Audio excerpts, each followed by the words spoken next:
Welcome back to another episode of Let's Go Hunt the Hunting Podcast, brought to you by puns and dead animals in that order. Tonight we have Sam Alexander on a ginger binger with your sister, Vince H. Poncho powered, Dave Packard, who may or may not be deceased, but is definitely on location somewhere else, and Forking Stoked. I'm Mike Gonsalves.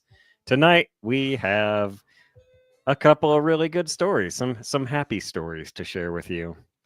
But Happy until little stories.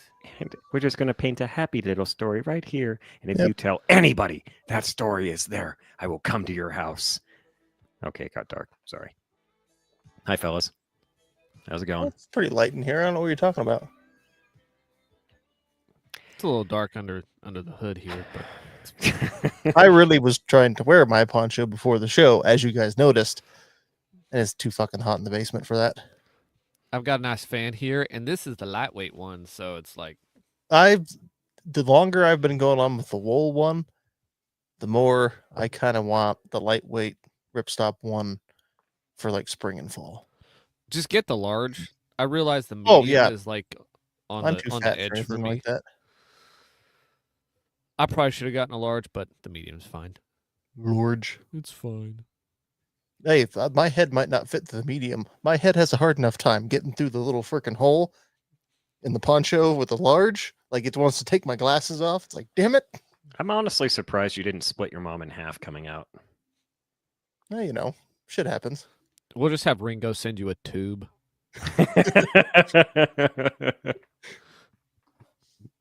Worst Hey, poncho ever. Some people, like Nick Dooley and the AR-15 podcast, talk about their large, meaty hands.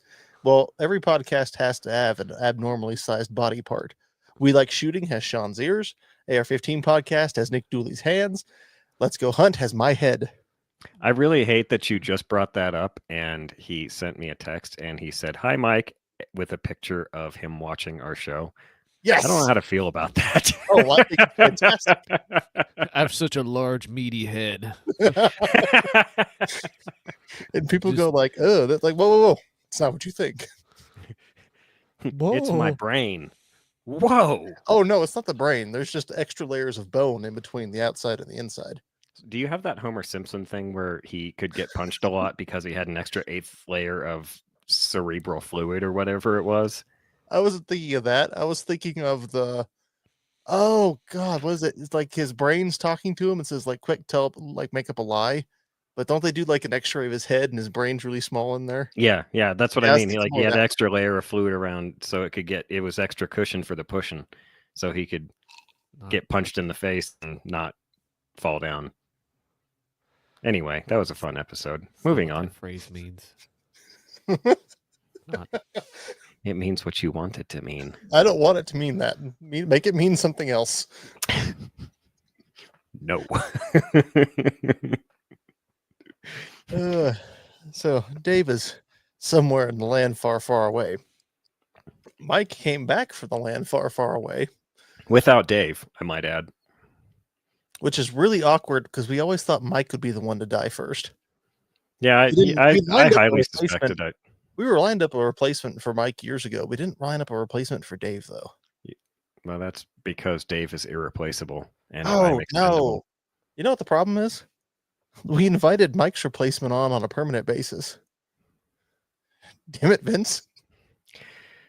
My bad, I guess. So apparently Dave is not actually deceased. He's in the comments currently. Speaking of small brains, he says, I have video of Mike struggling with a tent zipper for 45 seconds. No, bullshit. If that dude who killed that blonde girl could steal her phone and drive halfway across the country with it, you could murder Dave and steal his phone. Are you talking about that like Gabby Giffords girl that died in Utah or whatever? I'm not going to say it. I can't see your other hand right now. It's because you're plowing with it.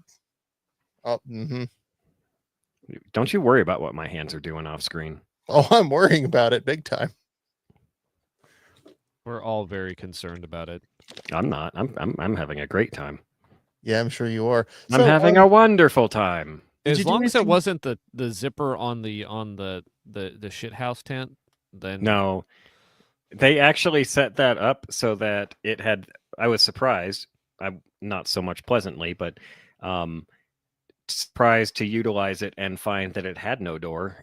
They had just faced 3 sides away from camp, 100 yards away, and you got a nice view of the woods.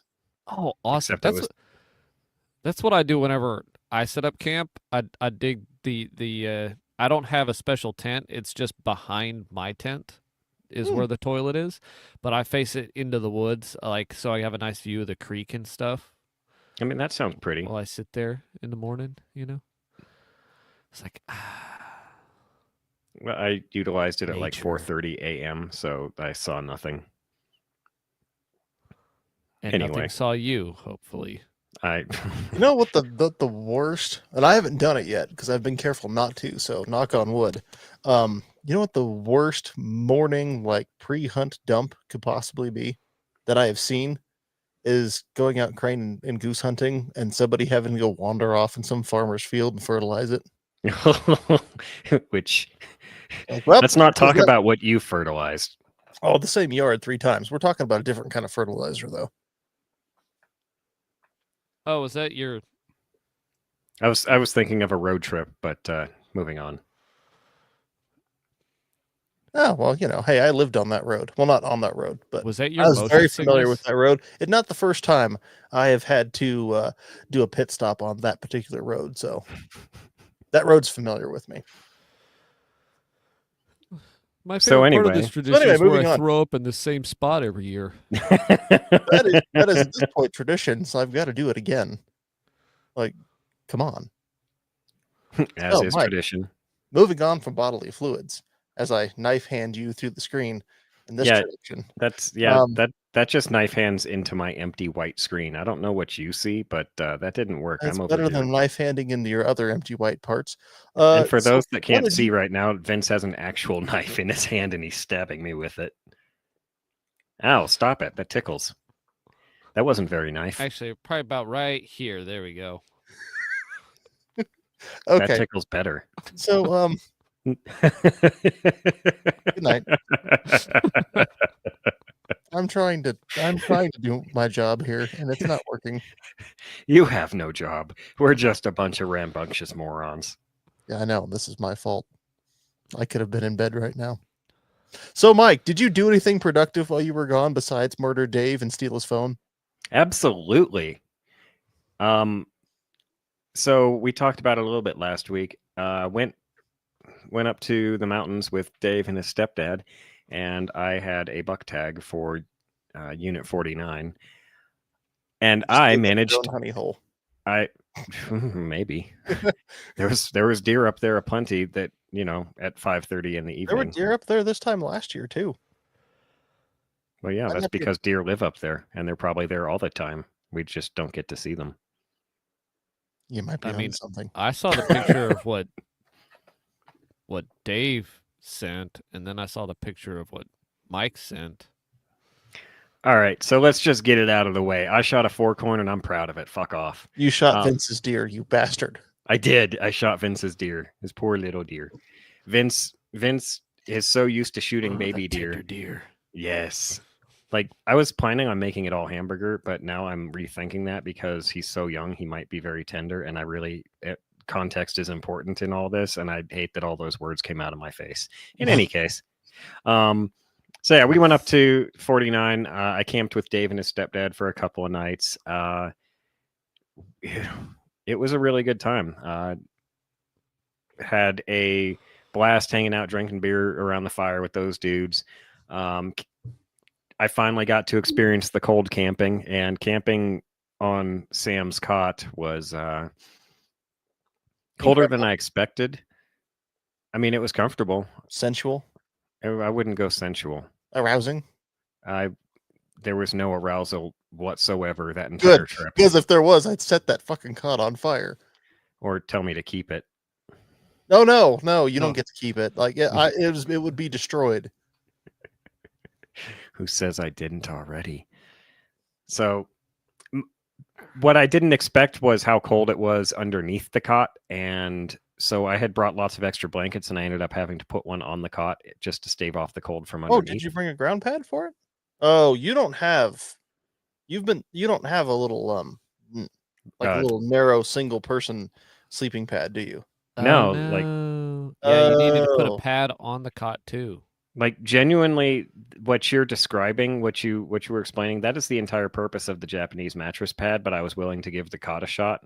I honestly, I liked the cot. I liked having it on top of the mattress pad as like a little rug, so that I would have some, like I could take my boots off that were covered with snow and leave them on the fabric part of the tent, and then I could have I my liked the cot. mattress I pad gave it a dry shot. feet. I tried the rug. I gave it a tug. Okay, then. Okay, Uh, no burning the cotton.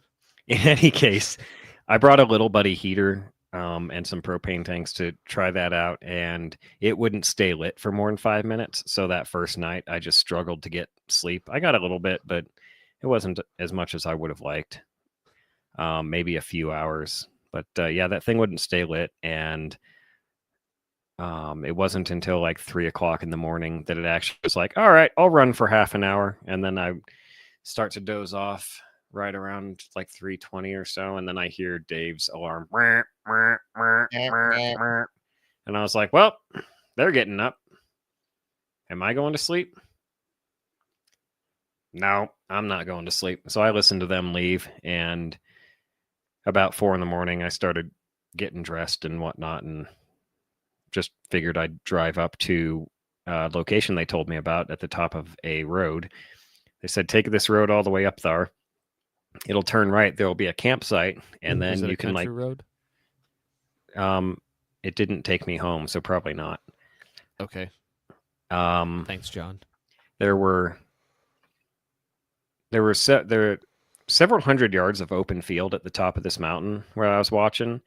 Didn't see a damn thing up there. Ate breakfast in the dark, listened to my audiobook. Right around half hour prior to sunset, I wandered out there looking around. Or sunrise, my bad.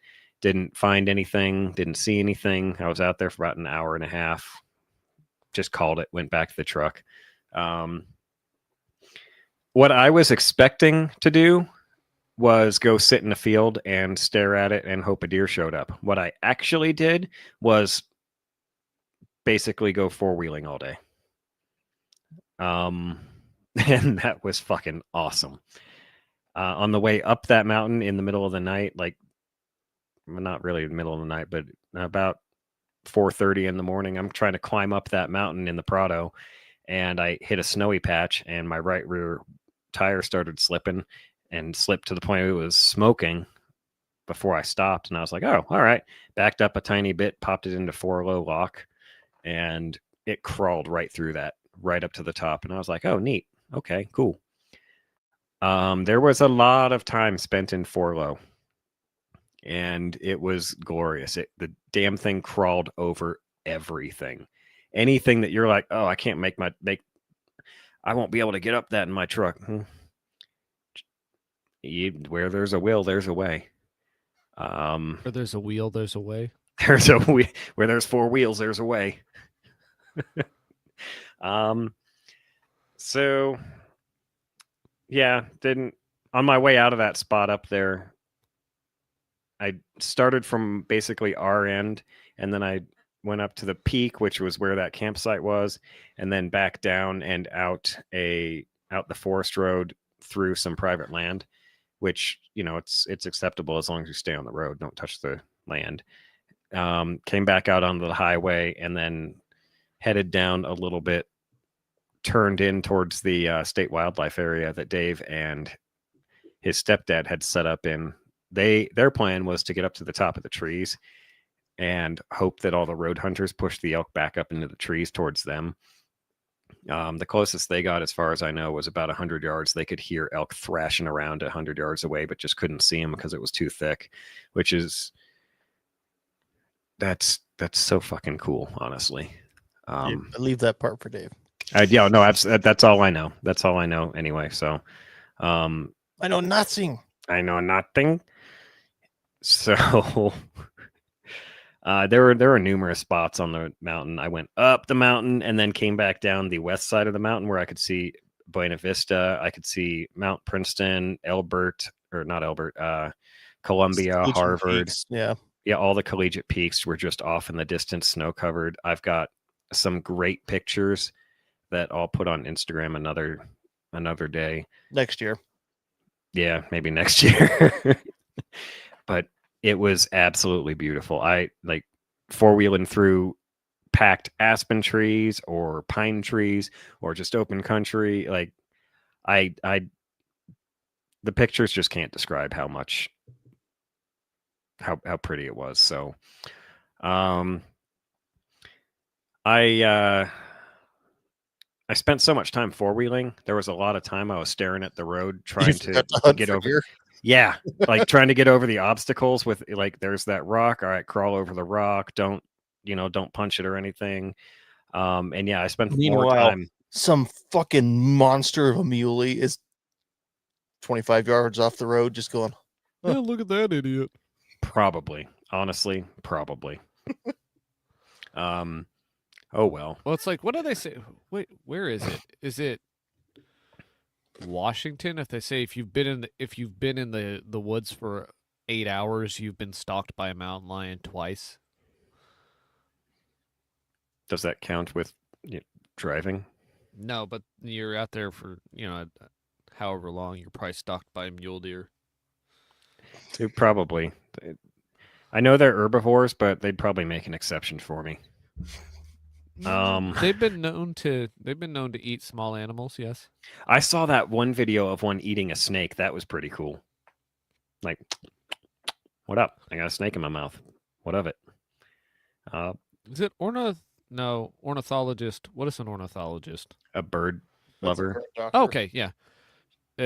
Ornithologists have observed white-tailed deer eating birds out of like little net traps that they set in the forest to like capture birds for scientific purposes. Like deer will wander up and just like nom nom nom nom. This is what a tasty snack. Thank you. Ah, iron. Excellent. I've been needing that in my diet. Turns out you don't get a lot of that from leaves. So as I started back down the west side of the mountain, I was about halfway down, and this is when it reminded me, hey, you should probably be hunting, and half driving, half hunting. And so I took it under consideration. A herd of muleys crossed the road directly in front of me, and I just I watched them do, and they kept moving in the quickened pace that mule deer walk when they're not spooked, but they're like, I don't want to be here. So I watched as this string of deer, I'm looking at each one of them looking for a buck, and I watched the string of deer walk behind rocks and then come out from behind those rocks and then wiggle their way behind another rock and come out from behind that and then wiggle their way. Like they did this 4 or 5 times to where I was trying to glass each deer looking for horns or antlers, and it wasn't until the lead doe led them over a hill and then down, and it wasn't until the last deer crested the hill, looked behind him, and then went down that I realized that's a forkhorn. Oh well, like they're gone now. So I've been texting people all day, so I texted the fish squeezer. Yeah, right. I texted Fish Squeezer and I was like, hey, I just saw a forkhorn. He's like, you're being selective now? And I was like, you've convinced me. So I turned around. So you got goaded into this. It didn't. I mean, he was twist my arm. Ow. So I turned around. I was only, a quarter mile away. Turned around, headed back, parked the truck, and headed out up the hill to where they had crested the hill. I found all their fresh sign, fresh tracks, fresh scat, everything. And I followed the tracks down the hill about another quarter of a mile down this little ravine that had a tiny little stream in it. And I found a whole bunch of bedding, and there was scrub oak that they like to eat. There was obvious game trail. Like it was if I was going to set up an actual sit there and wait all day hunt, it would be right there on one of those rocks watching that game trail. But I didn't feel like doing that. So I went back to the truck and I went in far enough to realize, all right, if I go any further, I'm not going to be able to get this out of here. So I just turned around and headed back, went back to the truck and popped it back in forelock and went about my day. I spent another like 3 or 4 hours just trying to get down the mountain from that point back into. So I started up on like the east side, and I ended up on the west side, coming out right next to Buena Vista. And at that point, I was like, "Ooh, highway! Highway leads to camp. I need a break from all this jostling around." Like, I mean, you go four-wheeling, you get rocked around all day long. And so I was like, I'm going to go sit down and take a rest. So went back to the camp, had a little bit of lunch, had a snack, drank some water, and Dave and his stepdad were there, and we were talking, and they're like, all right, we're going to go try something else here. And I was like, all right, cool. And they were like, hey, you should try this. And I was like, isn't that where Sam got stuck? Yeah, it is. You should go try that. I was like, all right. So I went over to where you got stuck, Sam, and I started tooling around up there. No. You probably didn't go exactly where I got. No, stuck. not exactly. But I'd say you didn't go up the big stupid hill that I did. I guarantee you. I don't think you'd make it up that hill, to be fair. Wait, you sure as shit didn't? I made it up the hill. It was my trouble wasn't the hill. It was everything. There's one spot beyond the hill. I would have to actually see it. One of the Pug Eye Dave says it's Buena Vista. Listen, when the Spanish word is bueno. It's Buena. Buena Vista. It's Buena. You would know if you went up the big fucking hill because it's the biggest fucking hill around. Well, to be fair, I went up a whole shit ton of really fucking not big like hills. That one. That like it's when Dave saw that hill. It's like, oh, that's the hill. Oh, okay. Well, like it's not just like, oh, look, there's a hill. It's like, oh, look, there's a bad idea. I should drive up that. That seems fair. Anyway. So I cruise around in there, and I'm about a quarter of the way in, and I see 4 does.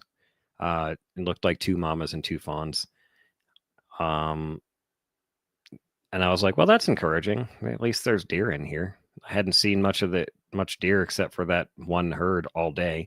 Now, granted, I was probably busy trying not to break things, but it was encouraging. So I got up there and found another mama and a doe, cruised through some really, really pretty aspen trees, found a bunch of neat little campsites that might be fun to hit in the summer.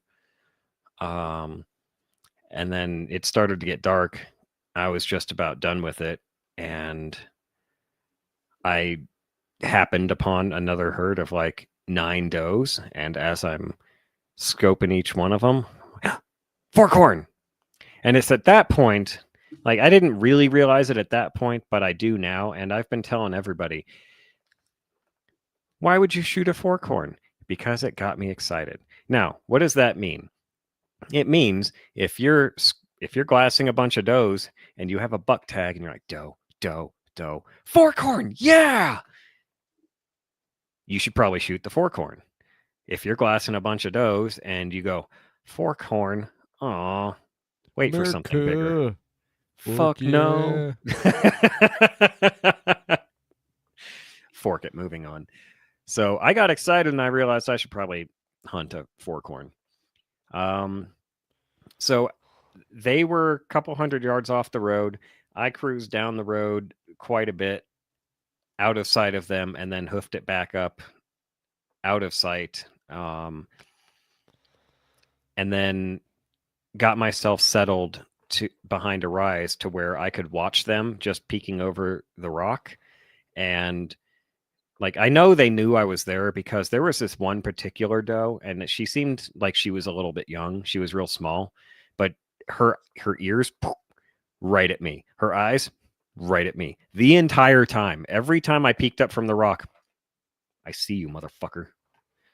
And I was like, chill, girl. I ain't after you. Those are surveillance does. Is this like birds aren't real? That's unsettling. A third of all does are actually government drones.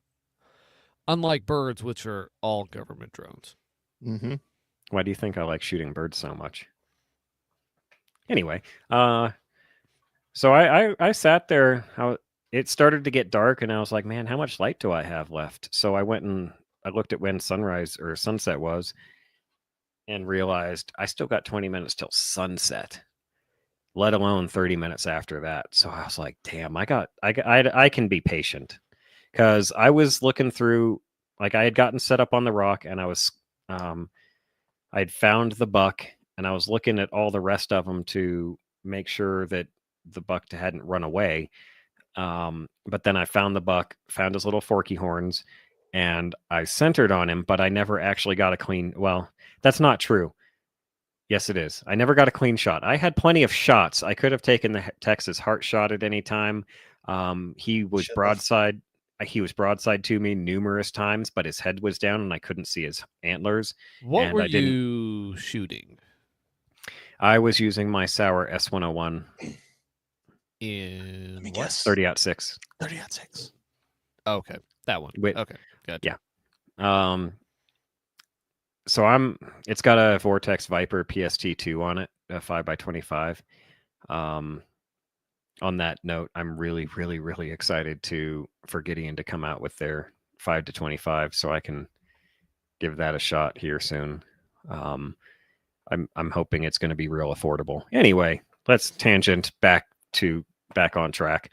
So yeah, I had plenty of opportunity to shoot him, but none of these opportunities were. I had a shot on the animal, but I didn't have visibility on his antlers to confirm before I shot, so I held off. And that's when I tucked back behind the rock, and like my adrenaline was going, my heart was pounding in my chest. Every time my heart beat, my scope was thumping real bad, and I was like, all right, well, I got 20 minutes till sunset. Even I got time. Be patient, chill the fuck out. Relax. They're not going anywhere. None of the other does, except the surveillance doe, really gave a shit about me. Some of them had looked at me, but when I didn't move from my spot, they just kind of moved on with their lives. So finally I get calmed down, and I'm like, all right, where is he now? And I thought he was behind this like rock or something. And I kept scoping them all, using the monocular, just glassing each and every one of them, looking for those antlers again. And finally I found him. I had already pre-ranged how far away the hill that they were on was, and it was 135 yards. So I knew anything closer than that was going to, I mean, that's not a super difficult shot at that range. So I'm looking for the antlers, looking for the antlers. And then he picks his head up. I catch just the briefest glimpse of white, and I was like, there he is. God damn. He had gotten 40 yards away from where I thought he was. I thought he was another one of them does, and nope. So I finally found him. My heart had already done the whole adrenaline dump thing, so I was nice and calm. Got set up on my little rock, steadied up on him, put the crosshairs right behind his shoulder blade, like we talked about last week, where right where the leg comes down, and you go straight up from there. Took a breath and squeezed. Gun number one, suppressed hunting is the absolute best. I have my Otter Creek Labs Pole 30 on my Sauer right now. Indeed. So yes, it was absolutely glorious. Number one, because I could not wear ear protection and hear everything around me. Plow Guy Dave asked if I was at 25x. I was zooming in and out, looking and trying to make sure he was the right one, making sure I wasn't missing him somewhere. But when I zoomed in on him, I don't even remember what it was at. It was close though. I could see hairs. I fire. I see him jump just like when they get stuck with an arrow. I just watched a video like that. I see him jump and take off, and he disappeared behind the ridge that I had thought he was behind in the first place. And I was like, oh, he went down just behind that ridge. I know he did, because I've shot numerous animals in that same place, and they've all run about 30 yards and died. So I watched the other does like, oh no, we were right to suspect him. They run off. I go up there, and sure as shit, there he is, right where I thought he'd be, in a big old pile of blood. And when I don't know if I put the first picture on it. No, I didn't. But basically, center punched him right center in the chest, just absolutely perfect. It severed his aorta and blew out one of his lungs. The other one seemed to be intact somehow. But How far away was he? Dusky, he was on the hill that I had just glassed at 135, so somewhere around that. Yeah. I was super stoked. Like, number one, first of all, Dave can suck it with his jokes about me not being able to shoot, and yeah, 135 ain't that good, but still, I've known people that will still jerk a trigger and miss that shot. Anyway, got him gutted out, and I was like, all right, well, how am I going to do this? I don't know what to do. I tried to get some rope and use my my ratchet straps and like hang him from the roof basket, and that wasn't going to work. It was getting cold, it was getting dark, and I was like, man, I don't really want to fuck with this anymore.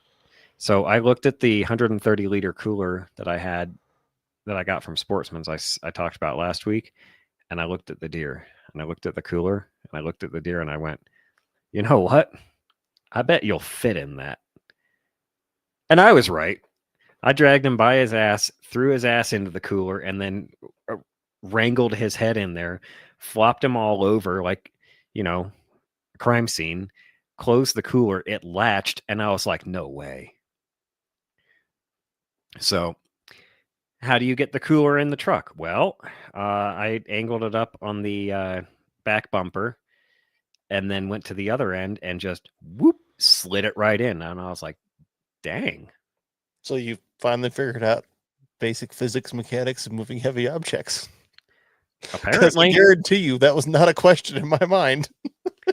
Well, remember, this is stuff that I've never done solo before. So I had to figure it out I'll figure it all out on the fly. And I had some plans, and my plans didn't work. They should. None of my plans worked, so I had to improvise. And honestly, my improvisation was much better. When your entire experience prior is like, okay, you get in the back of the truck, and I'll pull up an antler to you, and then you pick it up, and then I'll pull his back end up in there while you're pulling on this end. And trying to figure it out on your own can be a new thing. Country Boy Guns says give Archie Mikey's a lever and he can move a deer. That's a show title. Mikey's. Yep. Instead of Archimedes. Anyway, that was solid. Way to go, Country Boy Guns. Dusky asks how far from the truck did I have to drag it? About 300 yards, and it was mostly downhill. So that was pretty cool. Oh, downhill. Yeah. Everything about this was just so perfect.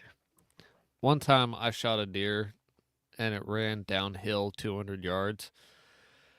And it was muzzleloader season in southeast Oklahoma, so it was still 90 degrees out. And me and my father-in-law had to drag it up the hill to the road, 300 yards. I think we stopped 5 times. And it was not a big deer. But it's just like, yeah, dragging downhill's nice. It really is because you got gravity. Gravity. So running back to I don't know what I was going to say. Anyway, Well, so you get yourself a deer. I did get myself a deer. Is it I still in the shoved cooler? no, I shoved Perfect him in the touch. back of the truck. I gotta say this part because this was hilarious. I realized that as I shoved this thing into the back of the Prado, the entire cooler is covered with bloody handprints. There's bloody handprints on the doors of the driver's door, the tailgate door, like all of it. There's just blood everywhere. I mean, yes, I have that water tank, but it was also freezing and I didn't really want to get my hands wet. So I just didn't bother. It was already dry at that point, and I said, screw it, whatever. And I drove back to the campsite, stopping for Diesel and a Monster on the way, looking like a damn crime scene. It was like those murder shows my wife watches. Pretty on par with that, except it was a deer and not a human. So that was amazing. I went and paid for my Monster, and the attendant was like, I take it by your hands you were successful. And I wanted to be a smartass and make a murder joke, but I was like, don't get arrested, Mike. Yeah, it was a good hunt, man. Okay, it's like that episode of The Office when it's Halloween and Creed shows up and he's covered in blood and he's like, it's Halloween. Great. You really should have just said, yep, no more alimony payments for me. Oh, done with the alimony. Wipe my hands clean. Can I use your bathroom? Do it in Clorox. I mean, you sound like me on the side of the road waiting for the fucking tow truck. After I did that roadkill, realizing that I'm covered in blood from fingertips above elbows, and this might be really awkward for the poor tow truck driver. So, yeah. Except for it was July, and I washed myself off of the antifreeze. See, what you do is when you shoot that record deer, you just smear blood on the back of your truck. That way the highway patrol pulls you over and you get to brag. Like, you get to show them, like, yeah, check it out, dude. And, drive another 5 miles and another one pulls you over and like, oh, yeah, look at it. Look at my Forky. Forky has a question. Why did you shoot me? Forky has a question. Like, yeah, nice, man. Well, Forky, let me answer that question because I went Forky instead of Forky. That's why I shot you. So yeah, I got him, left him in the cooler overnight, opened up the cooler so that cold mountain air would get him nice and cooled down through the ice and some snow that I had, like the ice from my cooler I put in there. And when I got back, Dave and his stepdad were like, did you get any bags of ice when you stopped? And I was like, am I that smart? No. That would have been a good idea. But man, I was just like, what if I get pulled over? It looks like such a crime scene right now. And it would be the perfect cover if you're all decked out in hunting gear and you just killed someone and put them in a cooler. Don't give people ideas. I don't think anybody except for, maybe Montana Dirt Roads is going to take any ideas from this. And he's in Montana, so it's fine.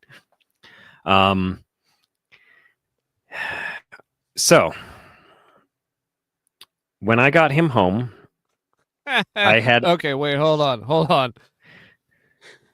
Jeremiah in the chat said, I had my face painted black for the antelope blind and forgot, walked into the wrong gas station and almost got my ass kicked. Okay. Like, no, dude, I'm just out hunting. Like, oh, yeah, I bet you are. That's funny. So I got him home. I had a plan to get him hung up in the garage, and that plan went out the window because I realized I can't pull on this rope and lift him at the same time, and my wife's damn sure not going to come out here and pull on the rope for me. So I just quartered him out in the backyard, and that was my first experience with that. I have to say, I think I did it pretty well. trying to use the skin and the fur as like a rug and roll them Oh, around but and take them off one quarter at a time. But I've given you all that practice with those 2 beavers. We didn't quarter the beavers. We just skinned the beavers. Oh, well, I could fucking quarter them. I guess you're a fucking animal that way. No, I didn't. I Did you gut didn't 'em in even the skin field? my. Yeah, I gutted the deer in the field. Okay. You got the tenderloin out, right? Yeah. Like, okay, great. I didn't take them out until That's fine. I got them home because I cleaned them making out sure. in the field. Yeah, I got the tendies though. Excellent. Eat it. So that was my first experience with quartering, and didn't enjoy it. My back didn't enjoy it, but I can understand the necessity of it and how one would do it in the field. And I actually think it was probably wise that I did it at home, because at home I had, well, technically this knife in the Prado, but I have to talk about knives real quick. Like, those who have quartered animals know how quartering goes. I don't. So let's talk knives. I have this knife that lives on my hunting belt that my dad gave to me when he was. Yes, we know you skinned your deer with that weird knife, like a box cutter or something. It's very nice. Me? Yes. No. This is the Outdoor Edge. I used a fucking utility knife when I gutted and field dressed and skinned that deer. Like, utility knife, like little. Lower Vince. Good tickles, not bad tickles. There you go. There, yeah. So I started. This knife is a Browning BAR knife, a little foldable one, about 3-inch blade. So I started skinning him with that, and by the time I got a quarter done with one leg, it had stopped cutting the fibrous tissue that holds the skin to the muscle. And I was like, "Are you fist fucking me right now? It's dull already." So I went and got my sharpener and I sharpened it real quick, and then it just wasn't doing the job. And I was like, man, I need to do something. Yeah, it's okay. Anyway, moving on. Keep talking. I was like, I wonder if I have a different knife that might work better. And I realized I do have. So this is also the knife that I've told the story where I shot the deer with my family in 2019, I think, and I accidentally left the knife somewhere, and it magically reappeared on the four-wheeler after my dad was putting it away. Like, he reached up to unlock the winch and knocked the knife off the shelf on the four-wheeler underneath the winch. So this is the same knife. Like, I thought I'd lost it, and it magically reappeared, which was really cool. However, the fact that it won't hold an edge kind of pisses me off, and it might just start being what's a symbolic knife instead of an actual use knife. This other knife so when I lost that knife, my dad that year, he got me a new buck knife for Christmas. And he's like, I'm sorry you lost the other one, but I hope this one serves you well. And I was like, thanks, Dad. I left that knife in the Prado, and on the off chance that I might use it one day. So I go in there and I pull that knife out and I'm like, ooh, this might work well. And I checked its edge and I was like, holy shit. I take it out there and it just is skinning this thing like butter. It's cutting everything I need it to cut. It was magical. I have learned so much about knives. I realize now not all knives are created equal. And frankly, buck knives are called buck knives for a reason, and I was quite impressed with it, and that's probably going to live on my belt now too. It's got a nice 6-inch blade. You can dig in there better. Like, it was cool.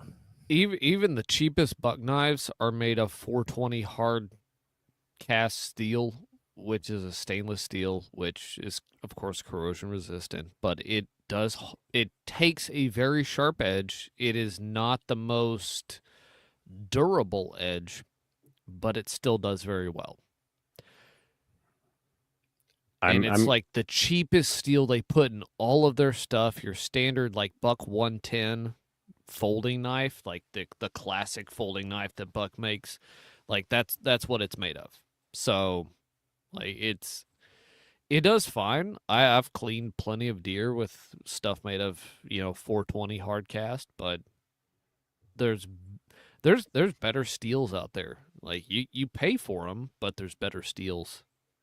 And that's what really kind of shocks me a little bit is that this folding knife I've been holding on to for so long and it's got such sentimental value is made of such crap steel that it won't hold an edge into even into a skinning process. My condolences. That's okay because I found out that the buck knife works so much better and it just made everything so much smoother and so much easier for me. It getting the back straps out, it was nice and scrapey and boop, take it out, boop. I've done back straps with the folding knife with the Browning and it was a pain in the ass because it doesn't cut. So yeah, if I'm going from this is probably the BAR is probably honestly like the 1982 Honda Civic of knives. And the buck knife is probably more like a Taurus SHO. I realize there's, better cars, better knives. But the fact that it was Christmas gift and it works, I like it. I wouldn't mind seeing what a $300 or $400 knife can do after seeing this. My life growing up as a carpet installer and then doing everything construction means I fucking hate sharpening knives. And yeah, that's why I like the Outdoor Edge ones. You hate Because sharpening frankly, knives? Is that the I one you're holding fucking up as an hate Outdoor sharpening Edge? knives. Oh, dude. I hate sharpening knives. So if I have the ability halfway through skinning, especially a fucking beaver with all their tough, fibrous, fatty, grizzly bullshit, it's like blade's getting dull, fucking chuck it, put a new one in, off we go. Yeah, that makes sense. And that is totally from again, cutting carpet. Blade gets dull, fucking chuck the blade, put a new one in, off you go.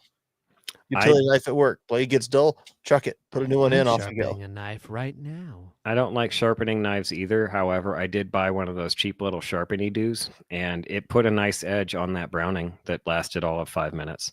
Those little sharpeny dudes suck. They do. I mean, better than I could do.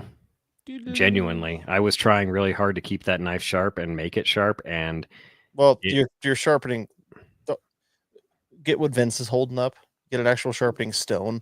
The little fucking 2-piece plastic do job that you pull out and then turn around has a yellow coarse side and a red fine side. Those suck, in my opinion. I mean, you're probably right, but it did better than I could. The one thing to consider is when you're sharpening a knife is the angle of the edge on the blade. Scandy edges are the best for different purposes. And the one thing I've seen recently that really intrigued me was it's just like a plastic jig that you set the knife blade in that maintains the your angle on the edge as you sharpen the knife. So it just sits on your sharpening stone, and then as you run the knife down the stone, you put it in the little plastic jig, and then it keeps it at the same angle as you go back and forth and back and forth. Yeah, I kind of want to mess with one of those because getting the angle right on your blade for the job that you're doing and the steel that you're using is very important.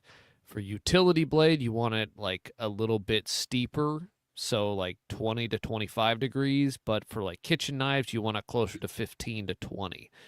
So there's just different ways you can sharpen one. But you need an actual stone. This is a hard Arkansas stone that does not require, oiling or anything like that. You just run the blade across it. How coarse is it? So it's not in coarseness, it's in the hardness of the stone. So you have a soft, a medium, and a hard. So the hard Arkansas stone is for sharpening down to the most smoothness on the blade, and it's also for higher grades of steel that are much harder than lower grades of steel.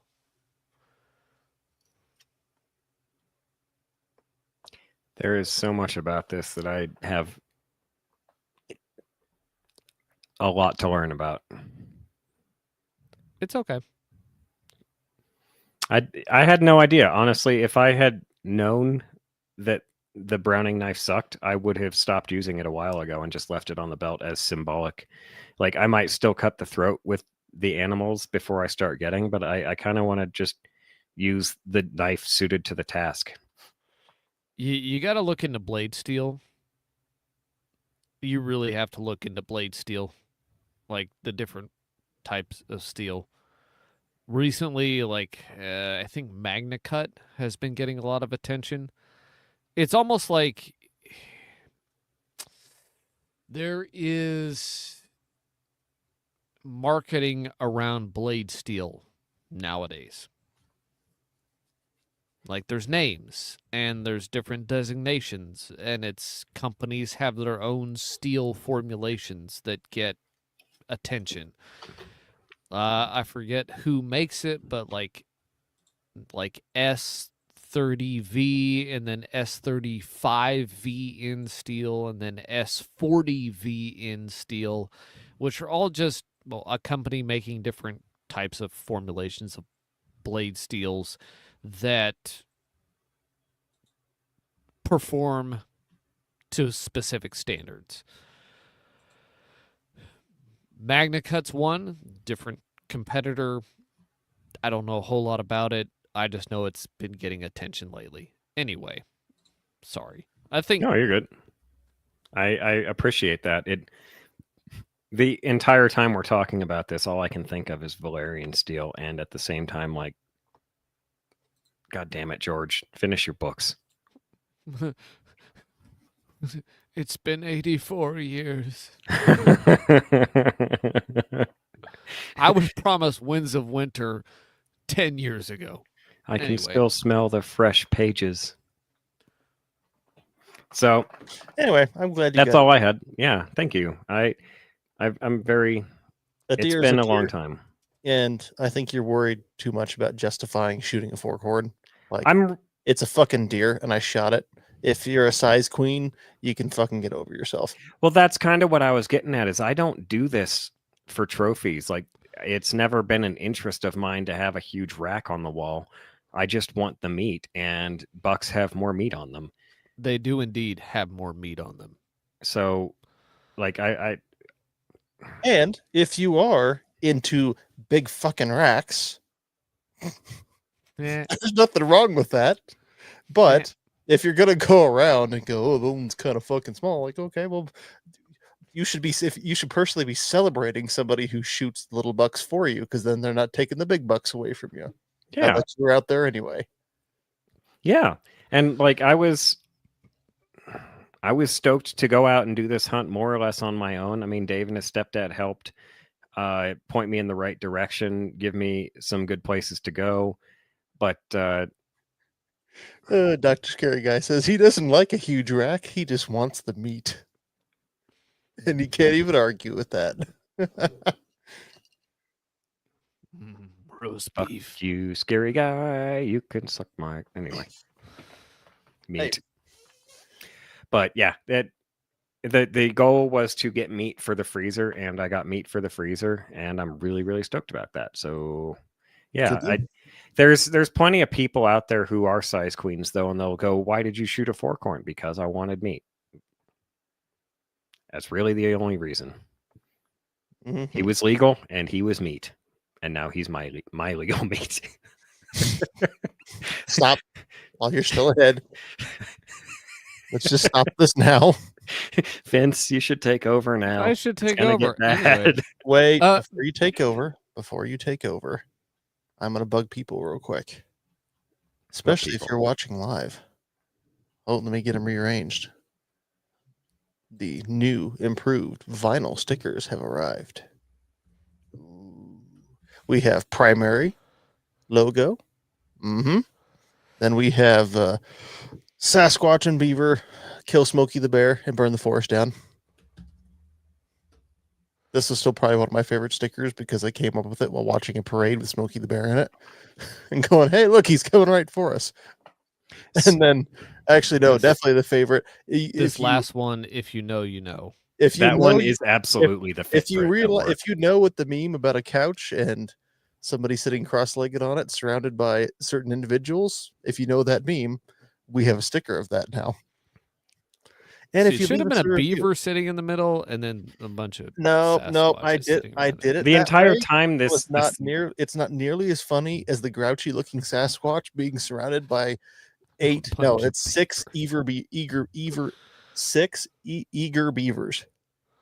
so six. Trust me, Eager I did it both beavers. ways. I Like, bet not you wrong. The beaver on the couch he looked too excited. The grouchy like Sasquatch looking like, what the fuck? No, I don't want to do this. So here's the thing: in all of them, Sasquatch is the grumpy one, and the beaver is the eager. Like, let's do this one. And you cannot have the eager, let's do this one sitting on the couch. That's not how this works. Exactly. Whatever. So But if you So leave a if you leave us a review, review and send us an email, Montana Dirt Roads, yours are going to go out tomorrow, so don't you email me again. email it again. Now that we finally have them, you will, and then the fourth sticker, which I don't have a copy with me because my daughter stuck it to her bunk bed, is just of the safari hunt of the beaver stepping on the Sasquatch's dead body. And you will get a sticker pack. And these are not cheap ass fucking stickers, man. These are nice, high quality vinyl. Thanks to Stuck Knot Customs. Anyway, moving on. all right. Anyway, a little while back, before I get started on other things, someone asked about an update. I think it was last month. I had the nonsense about my dog and the Coyote Chronicles, and the dog wandering off and not coming back. Well, the day after we recorded, dog showed back up in my front yard after being gone for 4 freaking days, acting like nothing happened. Like, he's fixed. He's not out looking for lady friends. He had a seizure, and he wandered off and laid down somewhere for 4 days, and then wandered back up to the house. I was beyond surprised. You thought you were never going to see him again. Nope. Like, oh, he dead. He dead. He gone. Because I think I even mentioned on that episode, like, you know, the symptoms sometimes that he has when he has a seizure can easily be mistaken for rabies. Like, he's Ooh. disoriented, he's wandering around, he's running into things, he's foaming at the mouth. Like, yep, I'd shoot him. Like, I'd shoot him if he showed up on my place somewhere. Like, nope, that doesn't look right. But no, he showed back up, and he's been becoming himself again slowly. You know, just kind of big old lug I swear he weighs 130 pounds at this point, and he likes to lay in front of the front door, and you try and open it, and it's like, move out of the way. Get up. Get your ass out of the way. And he'll get up for 5 minutes and then come lay back down in front of the door. Anyway, I just wanted to give that little update. Someone asked like 3 or 4 weeks ago. I think Dr. Scary Guy asked about the dog, and it was like, oh yeah, I should probably do an update on the dog. Besides that, so my deer season around here, you know, I went up hunting for youth season with my son. I had him out at a property north of here that I have permission to hunt on. We didn't see anything. We sat out back for 2 days in the evening, didn't see anything. This last Friday, I got home, and I was not feeling well. Like last episode, I was not feeling well. I was starting to get a head cold. Dave was dying on screen. Like, we were having some He died on issues. screen. He was yeah, death He hasn't incarnate. been back since. He left. He's in the he's in the chat, but that could very well be his son. That's you lying son of a bitch. I know it is. Shh. We are Dave. I am Negan. I mean Dave. Well, you know, we record on Tuesdays, and Friday rolled around, and I got home from work, and I was like, I do not feel good. I went into my bedroom and I laid down, and I think I took about a 45-minute nap. And my wife was like, "Hey, are you gonna go hunt this evening?" I'm like, "I don't know." And I laid there for another 45, or not 45 minutes. Whew, that would have been a lot. Another 5 minutes. I'm like, I guess I'll go hunt. So I threw on the poncho because I have this poncho and I'm wearing it forever You better now. use it. Loaded up the crossbow and went out back and was like, I'll just sit here for a while. I'm fine. I'm tired, but I'm fine.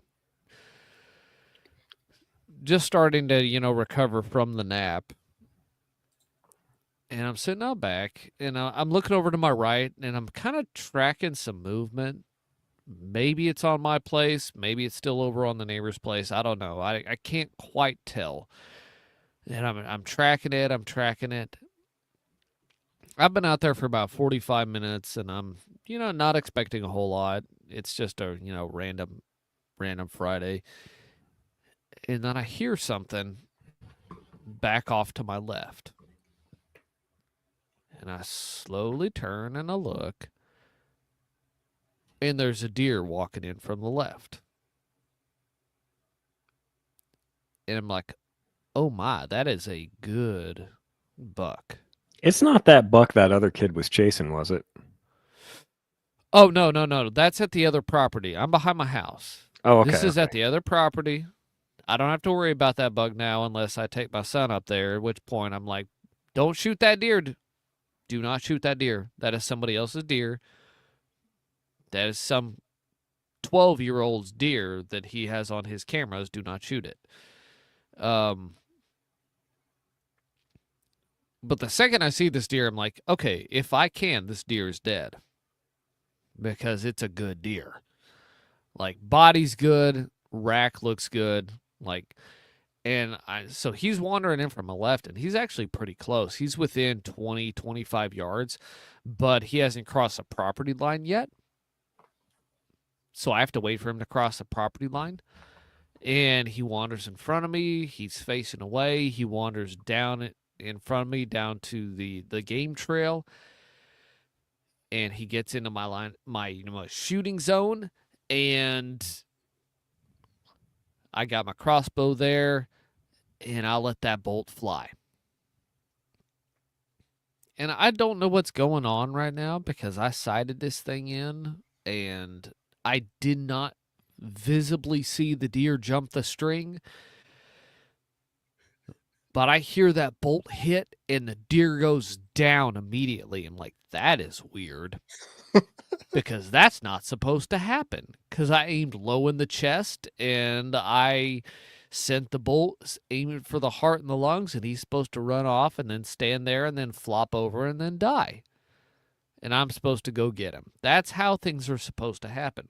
Well, the bolt hits and I hear a smack and I see the bolt like hanging out halfway on the side, on one side.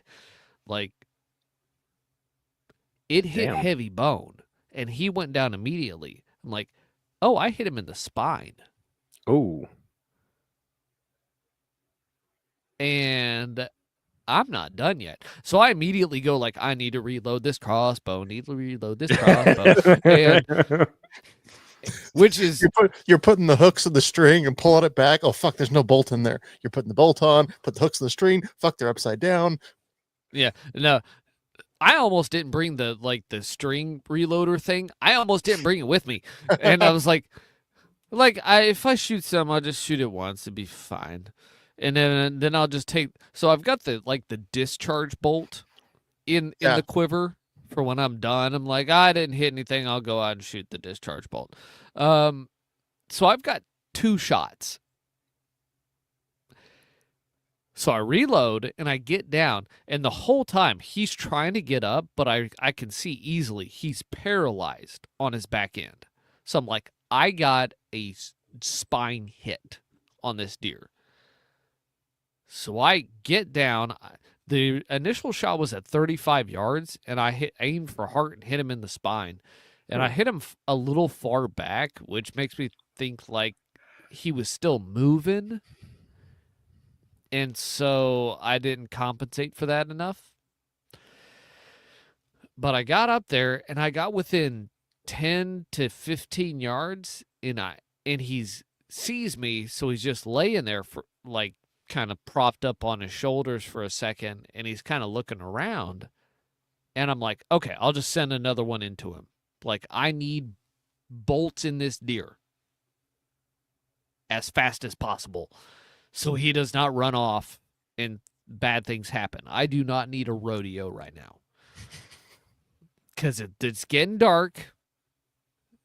I didn't mention this. It's like 5 minutes after the sun has gone down already when I initially shot him. So I'm battling daylight here, and the deer's on the ground, and I'm getting up there, and I'm trying to put another one in him so he doesn't run off. So I'm like, here we go. Put another one in him. That one went high, too. Hmm. I'm like, at first, I'm like, okay, good. I got another one in him. And I run up there, and I realize neither of these shots are in the bread box. And that's all the bolts you got. Oh, Yeah, no, he's still got his discharge bolt. Don't worry about it. And that Yeah. was his discharge bolt. No, I've got two shots and a discharge. All right. So I got- Okay, gotcha. Okay. So I get up there and I'm like, oh no. So I run up and I grab him by the antler and I'm holding him down. And I'm realizing like he's not expiring quickly. Like I'm not getting a death bellow or anything. I'm like, crap. I have one last resort, and that's my pocket knife.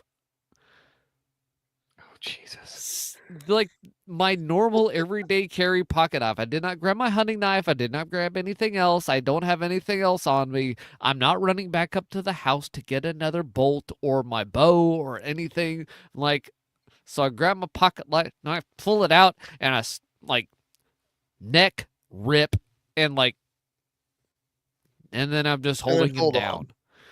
Like just, I think I vocalized like, I'm sorry. I apologize to doves before I tear their heads off because they're looking at me all like, what is going on? And I'm just like, sorry, buddy. Boop. Like, So- yeah, I apologize to the deer. Like, I'm sorry. Like, I'm really sorry. We're Like, sorry. not sorry enough to stop, but It's too late to stop at this point. or to not do this again. But I'm sorry. Either way, like, Oh, that explains the pictures. Oh my god. yeah, because Because you said okay, that- these guys were like, "What's up with the pictures? There's like a little lot of blood around his neck." I'm like, yeah, because I'll talk about it later. Well, my thing, I was wondering, and it didn't like make sense because that's not how a crossbow bolt broadhead's gonna work. But it's like, did you graze him along the throat or something? like, nope. Like I know it's not how it's going to work. It's gonna penetrate and go through. It's not gonna do some kind of clean movie cut. But it's just like, huh? Yeah, so I had to run up there and cut his throat and sit there and wait for him to bleed out and then go back up to the house and deposit all my stuff and then go back out there and get him and all Yeah. that nonsense. Oh well.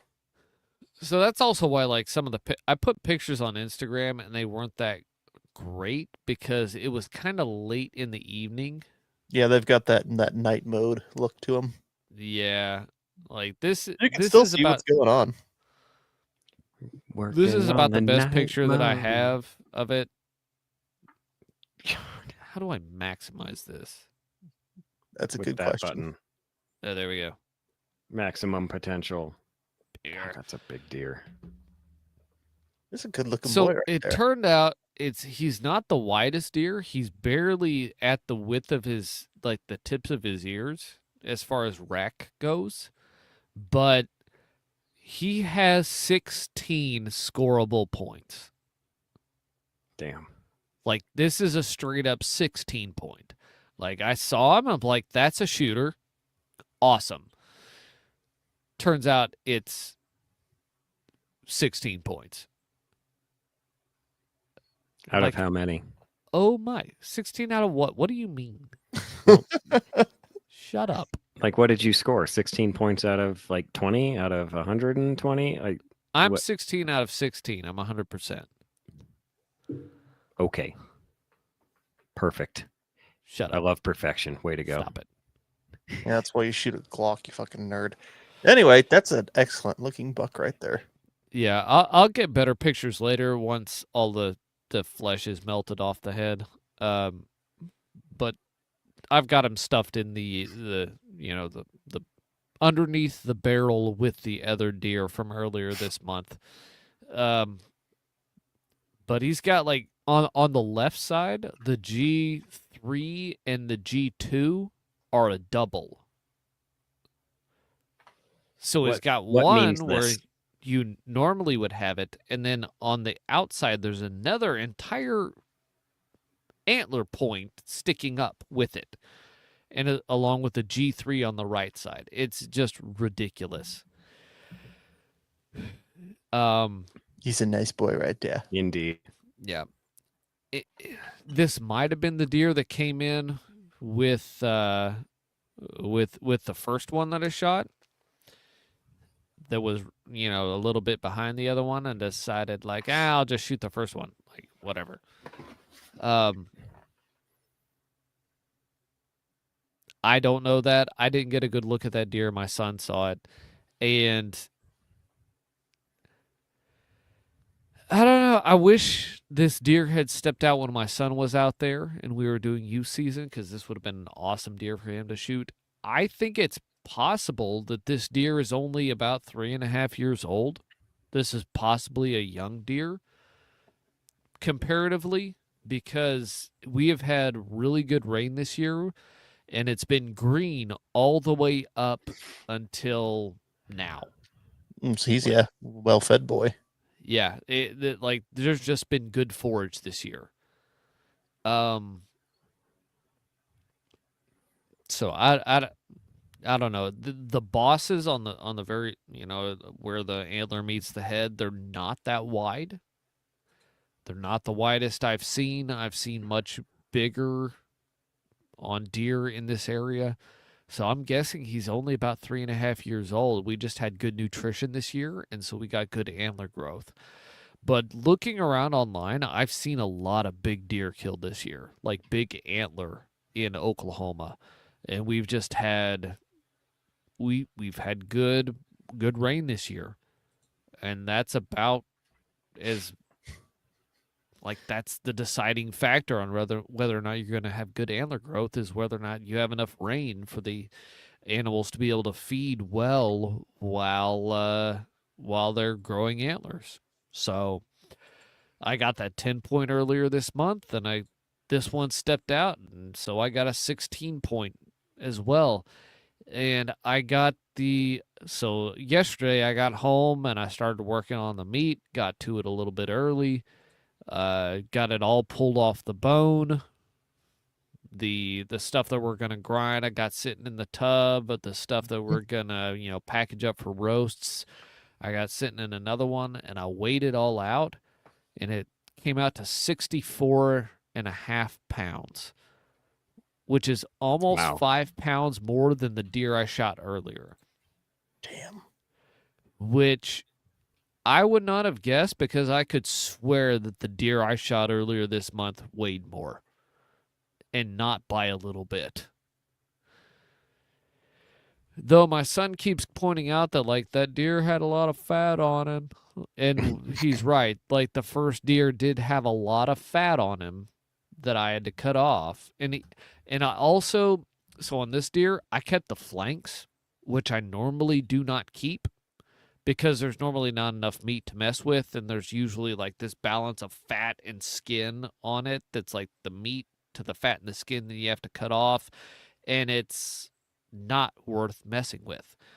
But on this deer, I was like, hey, look at all this meat, and there's barely any fat on it. I'm going to keep that. And that's like at least another 2.5, 3 pounds worth of meat.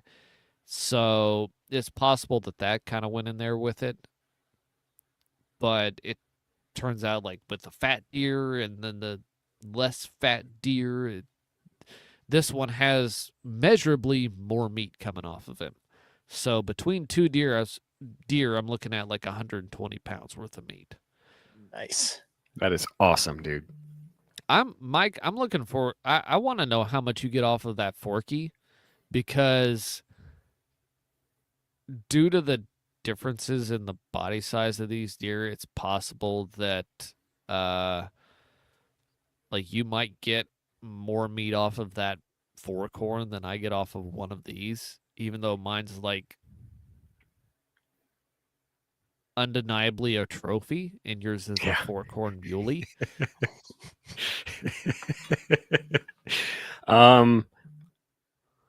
Yeah, I will let you know. I'll weigh it all after I'm done.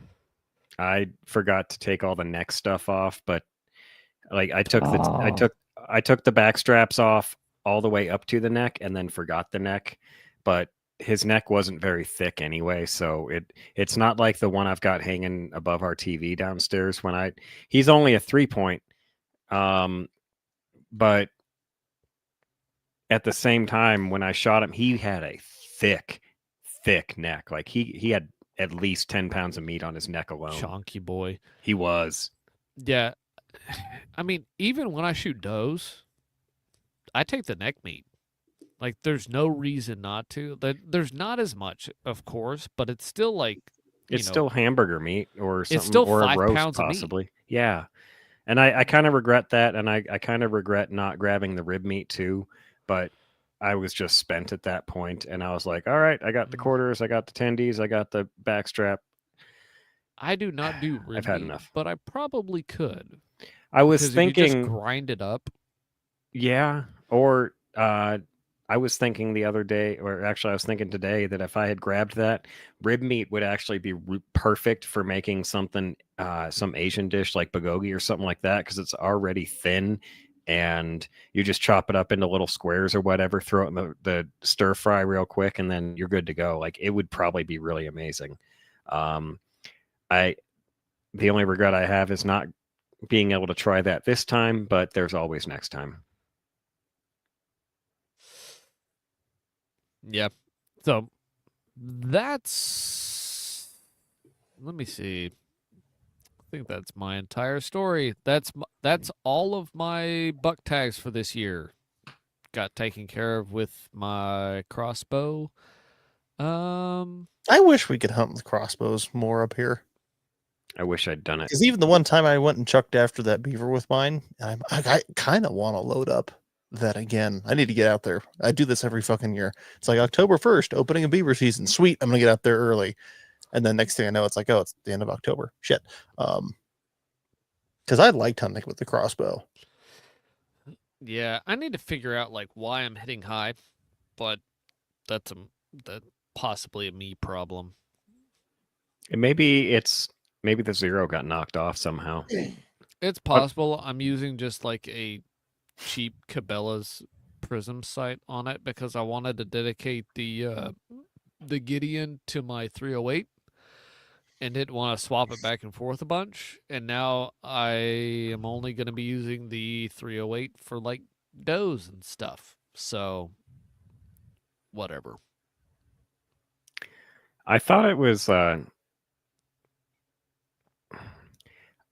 thought pretty hard about this, that the guys that only take their rifle to the range to make sure the zero's good, and then they go out and they shoot their deer with it, and then they put it in the safe. And as I was putting my rifle in the safe, and I was like, this is too close to that. I have to go shoot. And I went and, like, yesterday, I went to the range and shot my Glock a bunch. Speaking of which, I put the Stop 15 I put the 15-pound spring in it to see if it ran a little bit better. It did. I had one stovepipe and one failure to eject. And I'd been talking to Kenji from Aim Surplus quite a bit about it on Instagram. And he was telling me about conversion kits. And I'm like, I've never heard of a conversion kit other than, it goes into 22. And I remember, I think I've said it before, but in the police academy in 2005, all they ever talked about was, it's just a quick change out the barrel and you've got a whole different caliber. Well, yes, except I realized yesterday that the 9mm barrel, and it's not just the tip, it's the other 9mm barrel I have for that gun as well. They have this little half moon of space in the slide. It's very small, but it's enough that when the round fires, it's going to pop up a tiny bit, and that's why it's shooting high. And it's controllable high. It's not a big deal. It's not like I'm going to, send one over your head at 7 yards intending to hit you in the chest. But it made me realize that this, number one, the plan to put the 40 slide back on and use the hard cast for bear defense in the woods is the right call, because then it'll be the most accurate it can be, and it'll function the way that it was originally intended. And number two, I can get a new slide from Brownells or wherever and build a competition slide and just literally ka-chunk, ka-chunk, and I have an entirely new gun. So that's pretty cool to figure that out. But anyway, yeah, I tangented, so I apologize. Yeah, I have another match tomorrow night, so we'll see how that goes. I might put the 13-pound spring in it instead of the 15, because I had that one stovepipe. I want it to run. Well, while we're here, why don't we...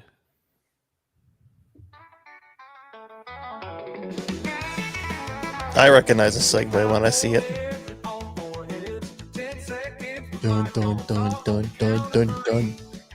1, 2, 3. I only played this for Dusky. We need to play it every He's time. awake right now. There he is. Just for you, buddy. Like our And our entire average audience of about 400 to 500 listeners per episode are subjected to this because of one Florida man. Dusky is our Florida man. Excellent. All right. So this story, that really was a good segue into it. I didn't mean it to be, but talking about the pistol and Oh, look, it was worth it. He said Welcome to Warheads on Foreheads with Mike Gonsalves. That's it. We're just Or going to make a Gonsalves. secondary podcast where Mike rattles on for 3 hours about the story of the week. Why not? Joe Rogan does. Well, you're not Joe Rogan. You don't talk about doing DMT enough. I don't even know what that. Those are letters that I Drugs. recognize, just not in Fucking that drugs. order. Oh, He does drugs. He sees weird shit, and then he's convinced that everything in life surrounds the weird shit he saw while doing drugs. I remember the clips of the episode where he's smoking weed with Elon Musk, but that's kind of about it. And not weed, not same thing. Well, yeah, obviously. You want to go get high? Don't forget to bring a towel. Anyway, this Warheads on Foreheads comes from KSL.com, a website I've Brought never to you by fucking heard of. KSL.com. The article headline is Idaho hunter shoots grizzly bear in self-defense near Island Park, Idaho. So basically what had happened was a big game hunter was out there and a male grizzly bear popped out of the brush in front of him, as is tradition, and charged him. Don't forget to bring a towel. I got it. It's to beat the funky town. So bear jumps out of the brush, charged him from a short distance.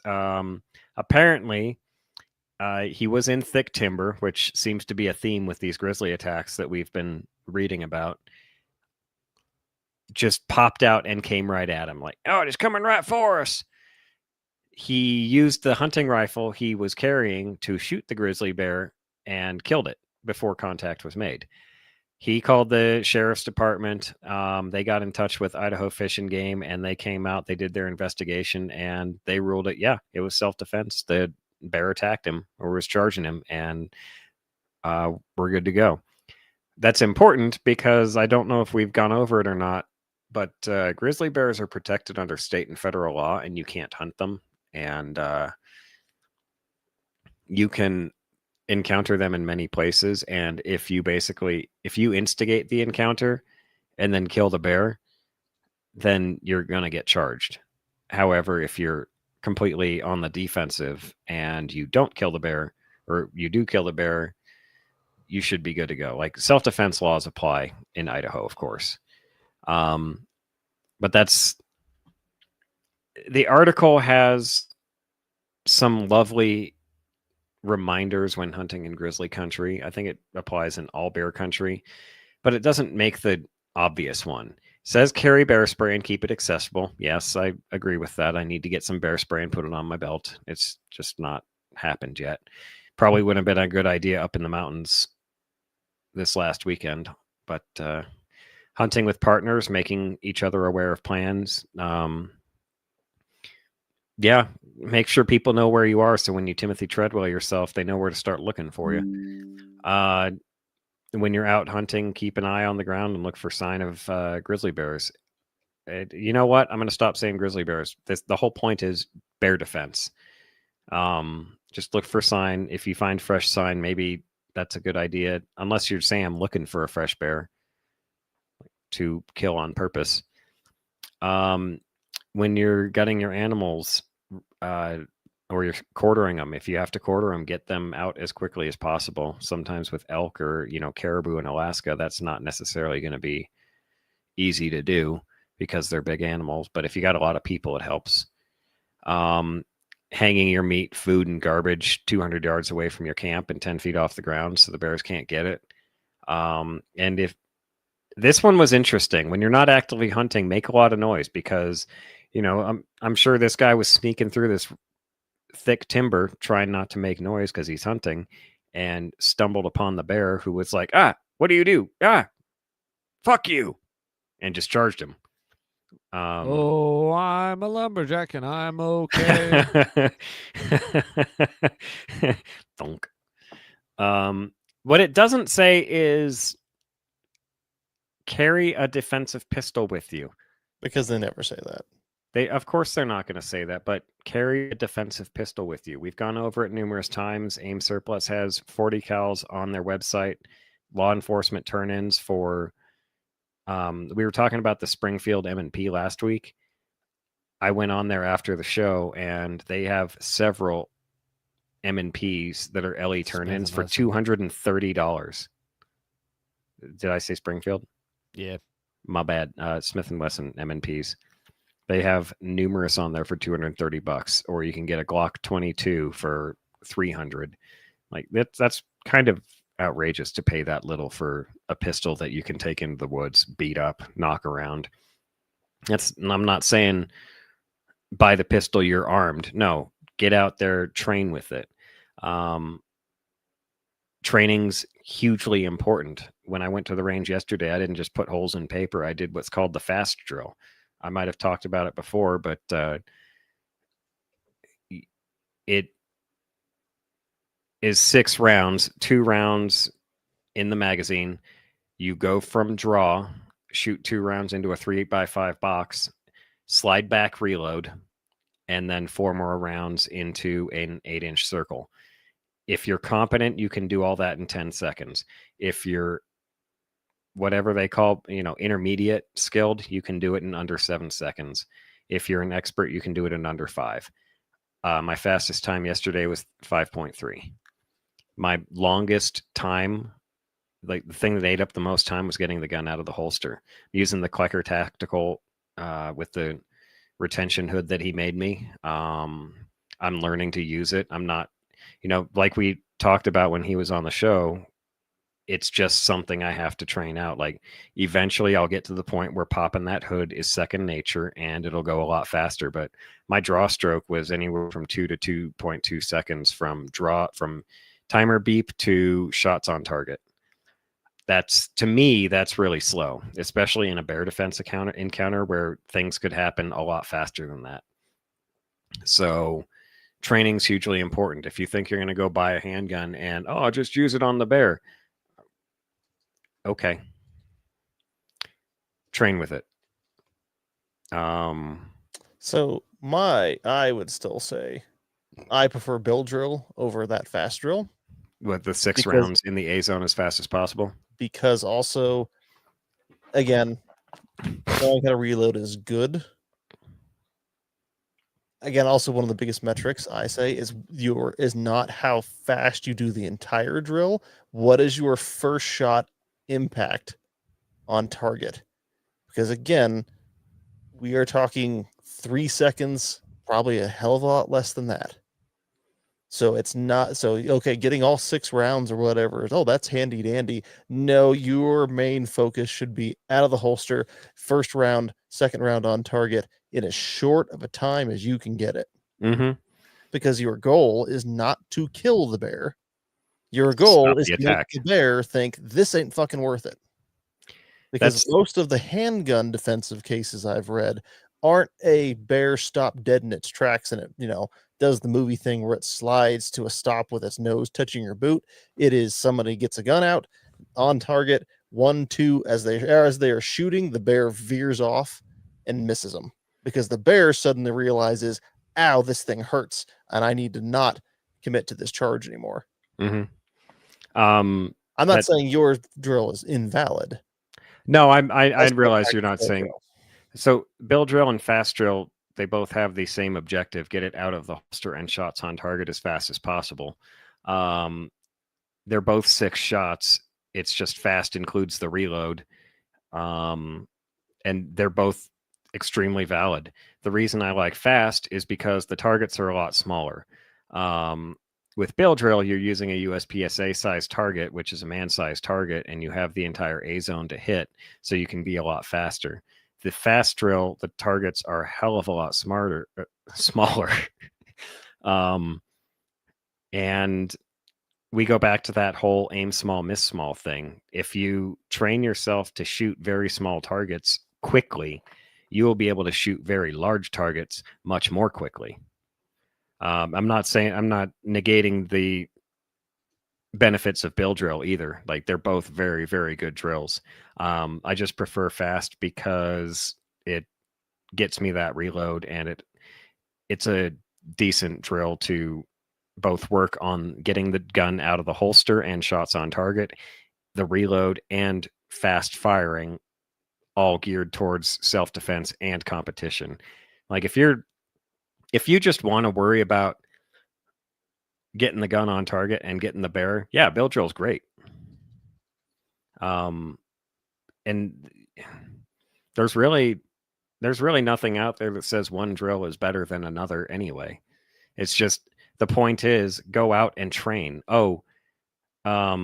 Montana Dirt Roads asked how many yards you set this up at. These are both 7 yards. Bill Drill is at 7 yards and Fast Drill is at 7 yards. So, with that, you got a man-sized target or an 8.5, 11 piece of paper at 7 yards, and you've got to be accurate with that one. So that's why it's called Fast. Fast is actually an acronym, which stands for fuck if I know, but the A and S are accuracy and speed. Yeah. Maybe it's like Bill Drill's supposed to be done in roughly 2 seconds and less. So, yeah. When you say beginner time on that one's like 10 seconds or 5 seconds, again, that's where I look more towards Bill Drill for me personally, because it is that you have 2 to 3 seconds. I mean, we'll call it 3 to be generous, reaction time. Just like and it's that draw speed that has to be down. Absolutely meant. Mm-hmm. And that's the one thing. I mean, I need work on lots of stuff. Let's be real. We're always students. We're always learning. None of us know everything. Even the grandmasters in USPSA, they're still learning new techniques and trying new stuff. So, you should always be wanting to go out and learn some more. FAST stands for Fundamentals, Accuracy, and Speed Test. So, Vince, do you have any opinion on that? I want Vince to do the fast drill with his crossbow. 5 minutes later. He did it in 5 minutes. He is expert. Rink. Hold up. A lot of these drills, like Bill Drill and Fast Drill, they both come. Montana Dirt Road says the FBI average yardage of attack 7 yards. That actually has a lot to do with this because the FBI came up with the 21-foot rule that people with edged weapons within 21 feet of you are an extreme threat. If they attack, you have to be able to get your gun out of the holster and shots on target before they get to you, which they estimated a normal adult male can cover that distance in about 1.5 seconds. So when I say my draw at 2.2 seconds is too slow, I mean it. I need it 1.5 seconds, which is doable. It just is going to take practice and training. So that's all I have to say about that, surprisingly. Surprisingly, yes, indeed. All right. Well, I actually think that's about it for tonight because I have nothing to add. I need to go out and shoot beaver. I went fishing a couple times over the week, didn't really catch much, but was fishing with a 3-year-old and was not fishing at the most optimal places. Fairly overfished couple of lakes, but hey, it was fun. Prospect Lake. No, I don't want to get shot. I'm going to gangbanger territory to go fish, dude. Like, you're on your own there. Speaking of defensive drills. No, speaking of, don't go near there because if you put yourself in that situation, you're stupid. Fucking Prospect Lake. Hell no. Yeah, let me go wander around Memorial Park in the Springs in the middle of the night. It's perfectly safe. Don't mind that. That's just the fireworks. Yeah, sure. Fireworks. That's what we'll call it. Mm-hmm. All right. Well, we wish Dave the best wherever you are. We Dave. do. Freezing your nuts off in the snow. Poor Dave. Bye-bye. Yeah, goodbye. That's it. We're ending. We need your help, people. Reviews are what get us the most visibility, especially on iTunes. So go out there, leave us a review, email contact@lghpodcast.com, and I will send you the lovely new stickers. You even will you send them one of each, or will they get? Oh yeah, one of each. They get one of each. Oh, neat. Are you kidding? I ordered like 350 fucking stickers. Like, I need to get rid of these things at some point. If I'm a stickler and go, you get one sticker, like, I'll have these things for the next decade. If you're a stickler. Yeah, don't be a stickler. Oh, by the way, the beavers around the casting couch one is definitely on the Prado. That was the first thing I did when I got home was put that on the window. Mm-hmm. So yeah, that one's good. I did not let my daughter stick that one to her bunk bed. Good call. Gave her the Safari one. Numerous people at work were like, dude, that one's awesome. And then one guy came up, he's like, you know which one I want? And I was like, oh yeah, I know which one you want. Because he'd already heard about it. Mm-hmm. I mean, my favorite is definitely the Smokey the Bear in the beers, just because, again, the design thought behind this is the beaver's always extremely enthusiastic. And Mr. Sasquatch is just like, what the fuck are you doing? And it's Smokey the Bear, all skinned out, sitting in a pile. Just crack a beer. What the fuck, dude? The forest is burning down. They're both Sam. They are my split personality. Sam's both the eager beaver and the disgruntled Sasquatch. Well, look, I'll probably talk about this more some other day, because I can't help but talk about everything I fucking think about sometimes. But the whole purpose behind a beaver and a Sasquatch was that when you Google hunting podcast or you look up hunting podcast, everybody's like elk skull here, elk skull there, bear print here, elk skull over here. It's like, that's not who we are.